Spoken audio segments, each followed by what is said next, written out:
এই লেসনে আমরা পরবর্তী টুলসগুলো নিয়ে আবার আলোচনা করব।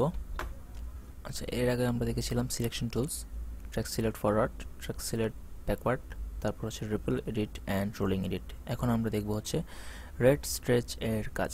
রেড স্ট্রেচ এর কাজ যদি আমরা দেখতে চাই, আচ্ছা, রেড স্ট্রেচ দিয়ে আসলে যে কাজটি করা হয় এটি যদি আপনাদের বোঝাতে চাই এখন, তো যে কাজটি করতে হবে আমার এখান থেকে আমার এই মিউট অপশনটি উঠিয়ে দিতে হবে, কেননা এটি বুঝতে হলে আপনাদেরকে সাউন্ডটা শুনতে হবে।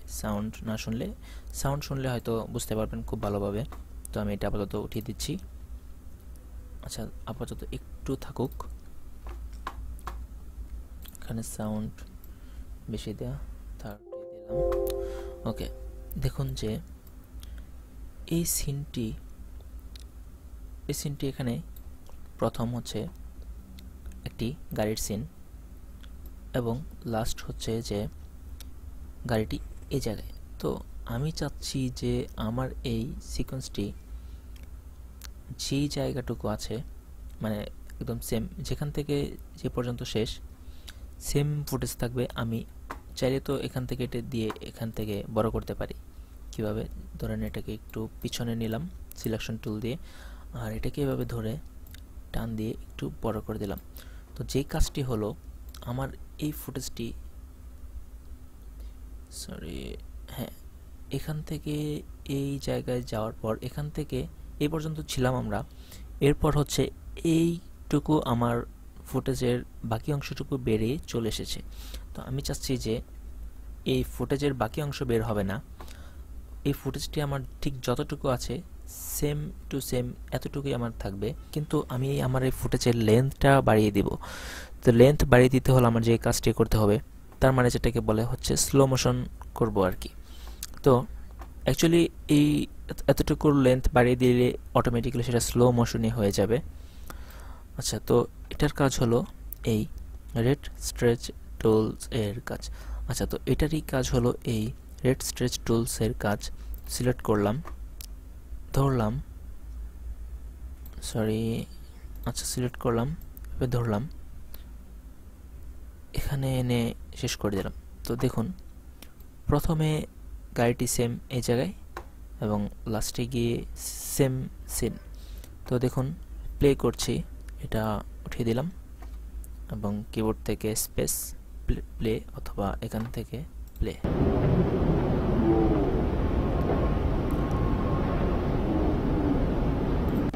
দেখলেন যে এই ফুটেজটি স্লো মোশন হয়ে গেল এবং নিচের যে অডিও লেয়ারটি আছে অডিওটি সহ স্লো হয়ে গিয়েছে। অডিওটির সাউন্ড কোয়ালিটি শুনলেই বোঝা যাচ্ছে। আচ্ছা, এখানে কিছু কথা আছে, এই ফুটেজটি আমি করব, তাহলে হচ্ছে আপনারা ভালো করে বুঝতে পারবেন। এটাকে আমি ছোট করে দিলাম, আবার এটিকে আবার একটু বড় করে দিলাম, তাহলে দেখুন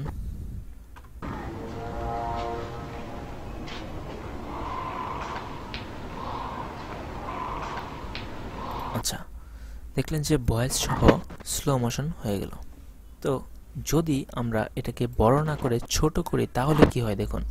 ধরুন এটাকে এতটুকু ছোট করলাম, তাহলে হলো সেম ফুটেজটি যেখান থেকে, আচ্ছা মিউট করছি, তাহলে হলো এই ফুটেজটি যেখান থেকে শুরু যেখানে শেষ সেম টু সেম তাই রয়েছে, কিন্তু এটা এখন স্লো মোশন না, কারণ আমি তো বড় করিনি, আমি লেন্থ কমিয়ে দিয়েছি। তো লেন্থ যদি কমিয়ে দিই তাহলে কি হলো, এটি ফাস্ট প্লে হবে। দেখুন, মিউট, ওকে, প্লে। দেখলেন যে এটা কিভাবে কাজ করছে। তো এই ছিল এই টুলসের কাজ এবং নিচে হচ্ছে রেজর টুলস। এর আগে একটি কথা বলে রাখছি যে অ্যাডোবি প্রিমিয়ার প্রোতে আমরা যখন কাজ করি আমাদের আসলে সবচাইতে বেশি এই টুলসেরই কাজ হয়, কেননা আমরা ভিডিও এডিটিং মানেই হচ্ছে যে আমরা সিন কাটবো, মানে একটি লম্বা সিনকে ভিডিও ফুটেজ, অনেক লম্বা ভিডিও করেছি আমি, কোনো জায়গায় কেটে কেটে সেটাকে ছোট করব, কিছু কিছু অংশ ফেলে দেব এবং মাঝখানে কিছু কিছু অংশ অ্যাড করব। তো এই কাজগুলোই করতে হলে আমাদেরকে সিন কাটতে হয়। এই কাটার জন্য আমাদের এই টুলসটির প্রয়োজন। তো চলুন আমরা দেখে নিই ভালো করে যে এটা দিয়ে আসলে কীভাবে সিনগুলো কাটে। আচ্ছা, এর আগে আমি এই দুইটি ডিলিট করে দিচ্ছি। আর এই দুইটিকে মাঝখানে রিপেল ডিলিট দিচ্ছি। তো প্রথমে চলে এলো। এর রেজর টুলের কাজ হচ্ছে যে আমি চাইলে এই দুইটার মাঝখানে কাটলাম, তারপর এখানে আবার কাটলাম, তারপর হচ্ছে এখানে এখানে এখানে আপনি চাইলে যেখানে খুশি কাটতে পারবেন, কিন্তু আপনি এক্স্যাক্টলি কোন জায়গাটায় কাটবেন সেটা কিভাবে বুঝবেন যে আপনার কোন জায়গাটাই কাটতে হবে এবং সেখানেই কিভাবে, কারণ এখানে দেখুন যে এখানে তো আমি বুঝতে পারছি না এটা এখানে রাখলে যে এটা আসলে কোন জায়গাটা, এটা কোন পয়েন্ট। এটা বুঝতে হলে আমাকে কি করতে হবে, এই যে এই টাইম ইন্ডিকেটরটি ঠিক সেম জায়গায় নিয়ে আসতে হবে। ধরুন আমি এই জায়গাটাতে কাটবো, এই জায়গাটায় রেখে এটাকে যদি আমি এখানে নিয়ে এসে ক্লিক করি, দেখুন এই জায়গাটাই কেটে গেছে।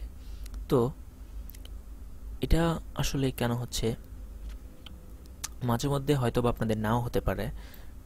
এর একটা কারণ আছে, আমি দেখাচ্ছি যে এখানে দেখুন একটি স্ন্যাপ অপশন আছে, এটা সিলেক্ট করা, এটা দেখুন ম্যাগনেটের মতো একটি আইকন, তার মানে হচ্ছে চুম্বক।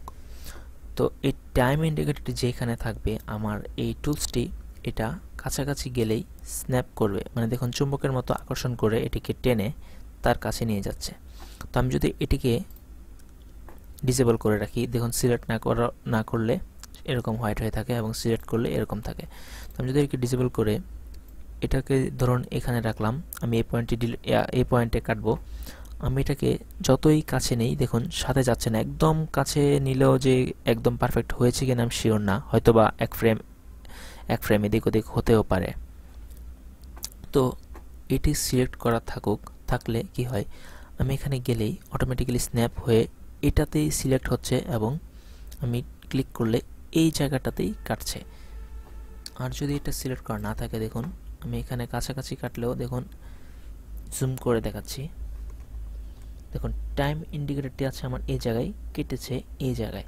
আচ্ছা, এগুলো আসলে হচ্ছে কি যে আপনার কাজের প্রয়োজন অনুযায়ী আপনার প্রয়োজন পড়বে যে কোনটা কখন প্রয়োজন, এটা কি কখন লাগবে কি লাগবে না, তখন আপনি নিজেই বুঝতে পারবেন। তো এই ছিল রেজর টুলসের কাজ, এর বাইরে রেজর টুলসের কোনো কাজ নেই, এটার শুধু কাজই হচ্ছে কাটা। এবং কাটার পর আপনি চাইলে এই সিলেকশন টুলস দিয়ে প্রত্যেকটি সিনকে এভাবে টেনে টেনে আলাদা করতে পারবেন এবং কোনো সিনকে এভাবে আগে পিছিয়ে করতে পারবেন।